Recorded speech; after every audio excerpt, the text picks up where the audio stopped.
This presentation will focus on the USERT Tool 1, named the User Comparison and Calculation Toolkit for National Annexes, which is part of a set of tools to be developed under the User Project Work Package 5 that ISO is leading. This tool enables cross-comparison of member states' national choices in relation to the overarching EPB standards EN ISO 52000-1, and it will be discussed in more detail in the next slides. The content of this presentation has been prepared by Niccolo Mignani, civil engineer working at ISO in the Netherlands. The idea behind User Tool 1 is to assess the choices made by each member state on the tables selected as important factor for the calculated energy performance in User Task 3.1. These tables are part of standard EN ISO 52000-1, the overarching EPB standard that provides the general framework of the EPB assessment and that establishes a systematic, comprehensive, and modular structure for assessing the energy performance of new and existing buildings in a holistic way. Here is reported a list of all the tables belonging to EPB standard EN ISO 52000-1 which have been selected as important factor for the calculated energy performance in task 3.1 and that are assessed and compared in the USERT Tool 1. Thus, based on the tables selected in task 3.1, member states' national annexes of EPB standard EN ISO 52000-1 have been collected. Some of them are available on the EPB Center's website, while others have been filled in for the user project. In any case, this information can be obtained via the User General Questionnaire on standard EN ISO 52000-1 that was conducted throughout the project. The assessment of these tables was then carried out in two ways. For some of them, using a set of simplified spreadsheets, which have been translated into a digital tool. This set of spreadsheets was the result of a work in parallel with some of the EPB Center experts, and they allow to carry out what is described in the standard.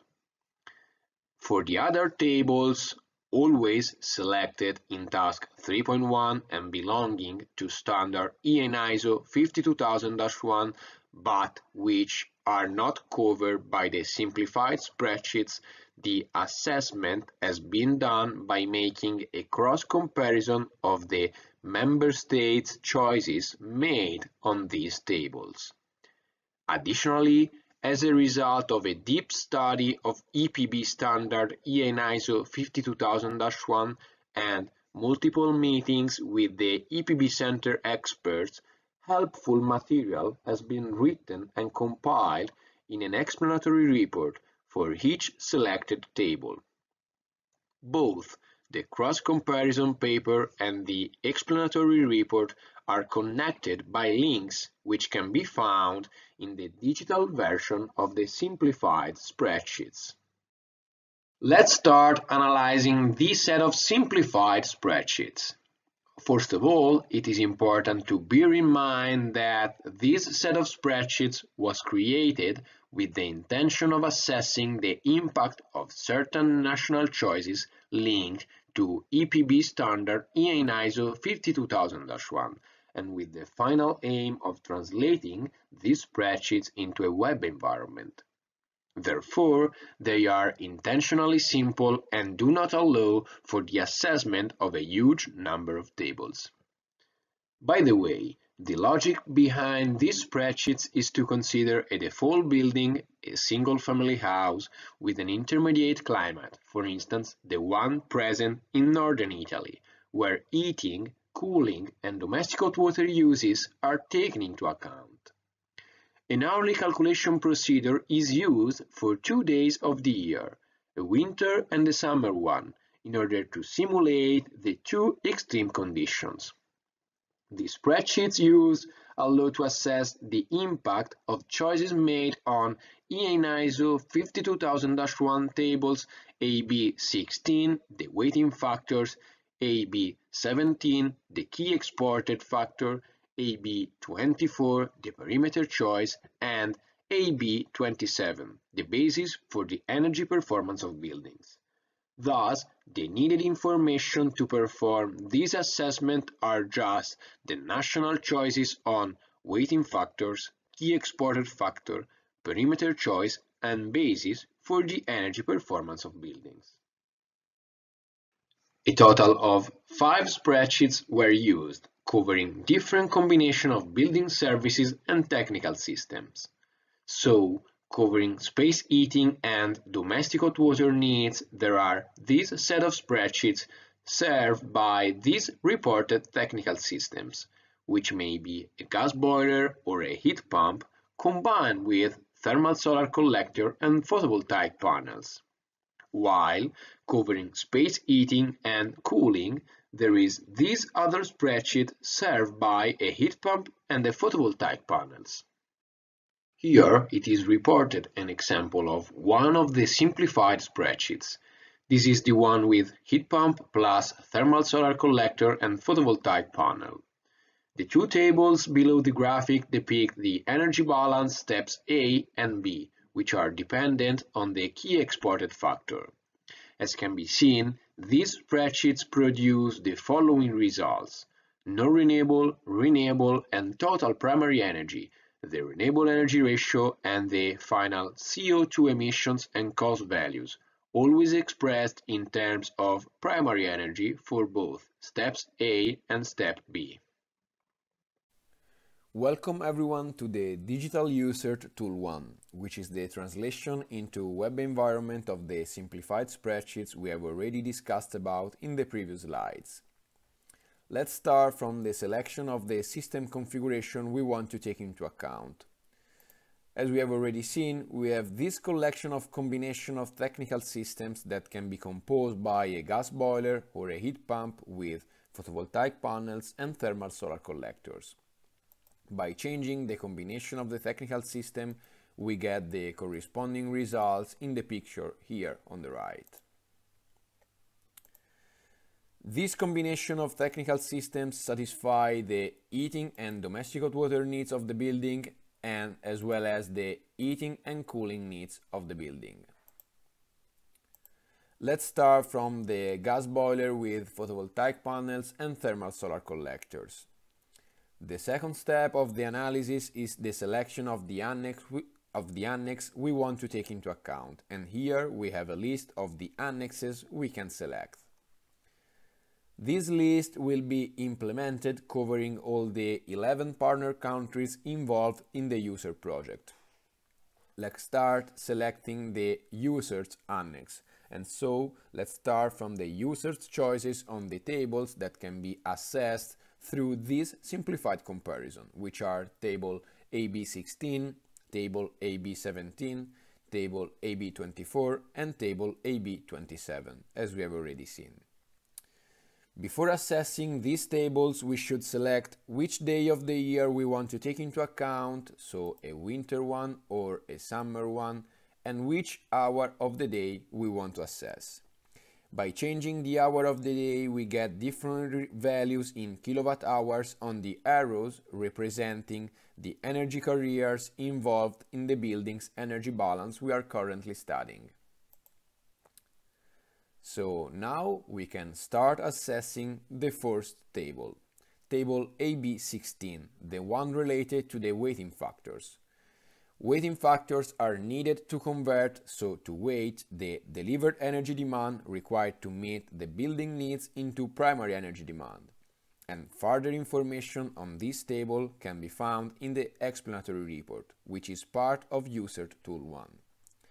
These values reported in this table are those selected under the UCERT project for this type of energy carriers corresponding respectively to non-renewable primary energy factors, renewable primary energy factors, total primary energy factors, and CO2 and cost conversion factors.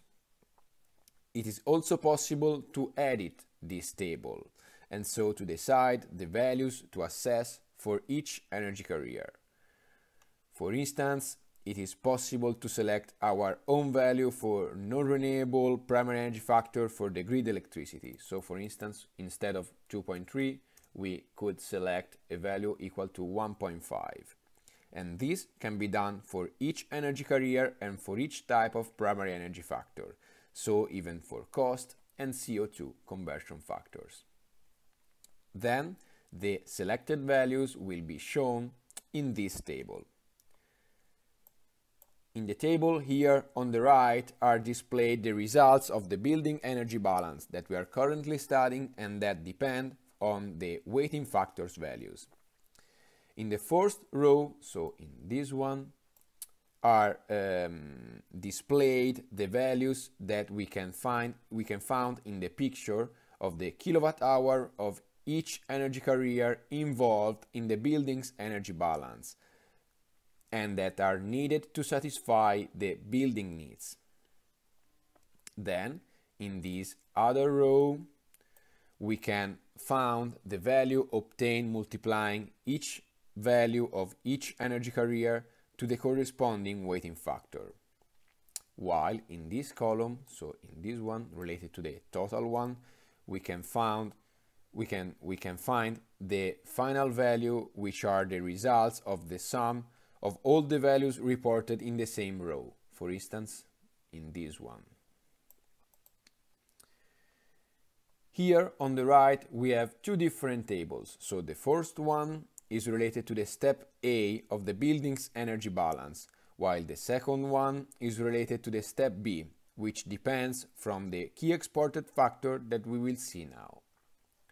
So now we can go to table AB 17, related to the key exported factor that is used to control which part of the exported energy is included in the energy performance of the building. And further information on this table can always be found in the explanatory report linked to the tool.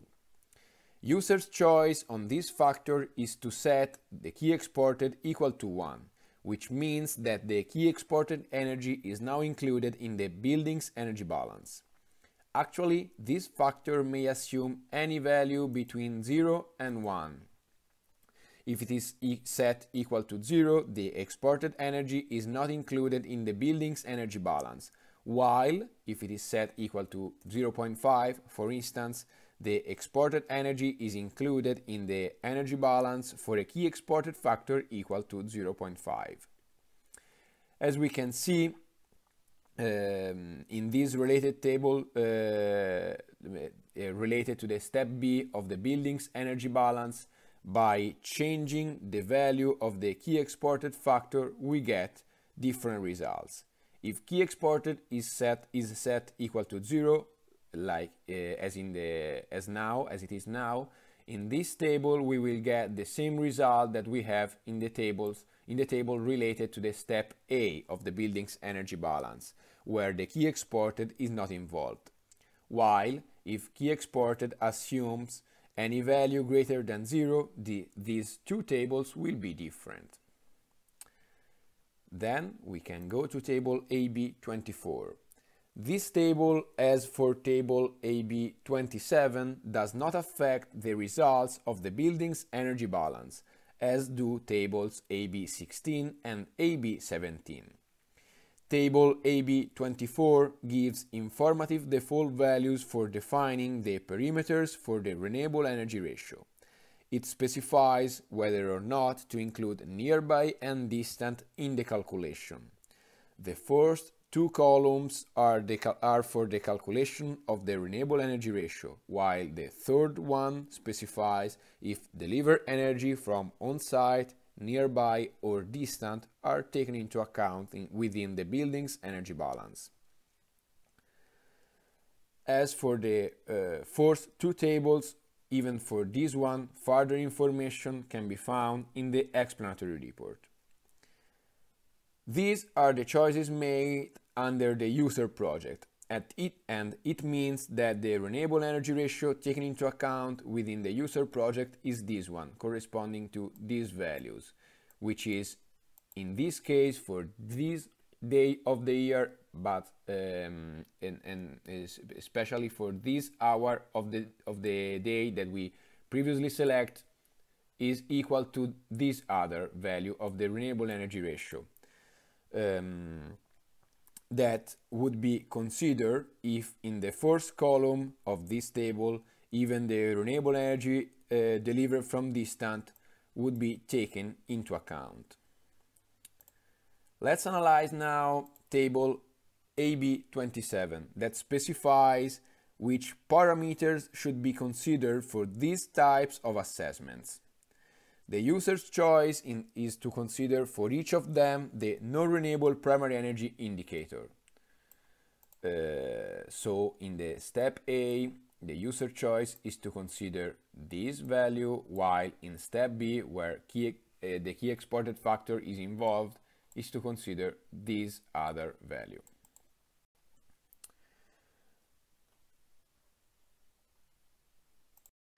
Now let us examine the cross-comparison of member states' choices made on these reported tables that are not covered by the simplified spreadsheets previously seen and that have always been selected as important factor for the calculated energy performance in user task 3.1 and that belong always to the standard EN ISO 52000-1.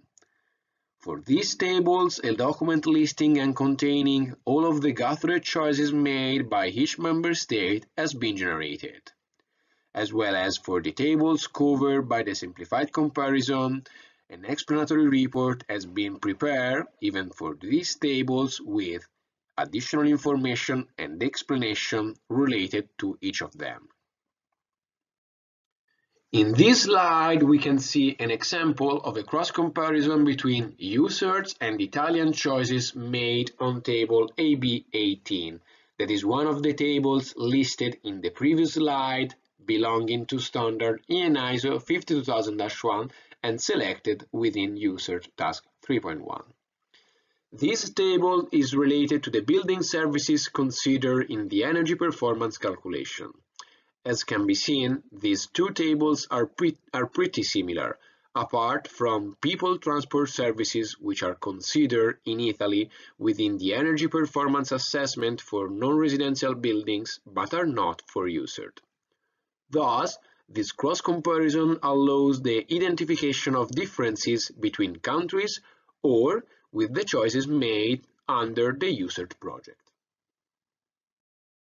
Finally, the UCERT Tool 1 includes an explanatory report, which is composed by introductions, explanations, additional information, linked tables, and user choices made for each table selected within task 3.1 as important factor for the calculated energy performance and that have been assessed in UCERT Tool 1 thanks to the simplified spreadsheets and also thanks to the cross-comparison, as we have already seen in this presentation.